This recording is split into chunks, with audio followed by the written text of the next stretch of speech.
Remue ménage. Remue ménage.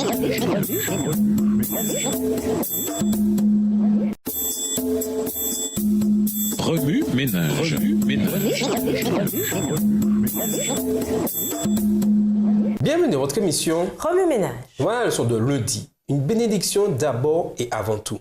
Lisons Malachie 3, les versets 8 à 10. Malachie 3, les versets 8 à 10. Un homme trompe-t-il Dieu? Car vous me trompez. Et vous dites, en quoi avons-nous trompé? Dans les dîmes et les offrandes. Vous êtes frappés par la malédiction et vous me trompez, la nation tout entière.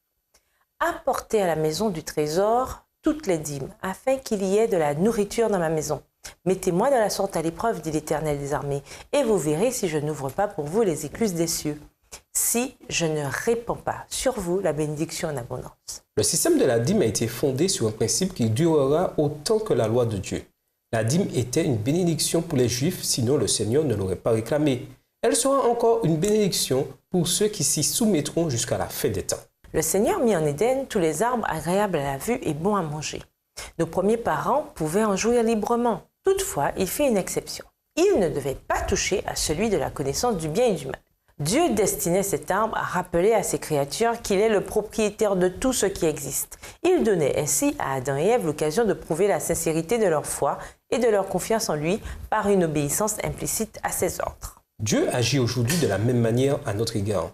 Il place ses trésors entre nos mains, mais il exige que nous en mettions fidèlement à part un dixième pour faire avancer son règne. Ce dixième est réservé pour son trésor. Il lui revient. C'est sa propriété. Étant sacré, il ne peut être affecté qu'à un saint usage à l'entretien de ceux qui sont chargés de proclamer le message du salut dans toutes les parties du monde. C'est ainsi que les fonds afflueront continuellement dans sa maison et que la lumière de la vérité sera portée à tous les habitants du globe.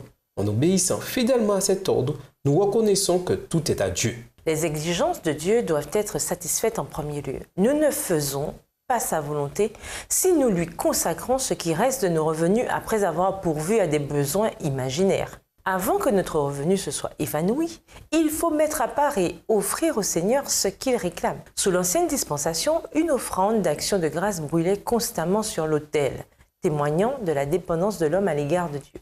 Si nos affaires prospèrent, c'est parce que le Seigneur nous bénit.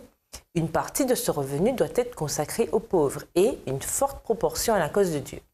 Dès qu'on aura rendu au Seigneur la part qu'il demande, il sanctifiera et bénira le reste pour notre usage personnel.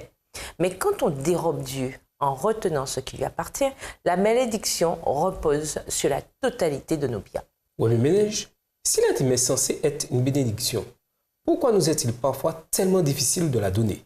De quelle façon avez-vous été béni après avoir payé fidèlement la dîme? Au revoir. Et à demain si Dieu veut. Remue ménage. Remue ménage.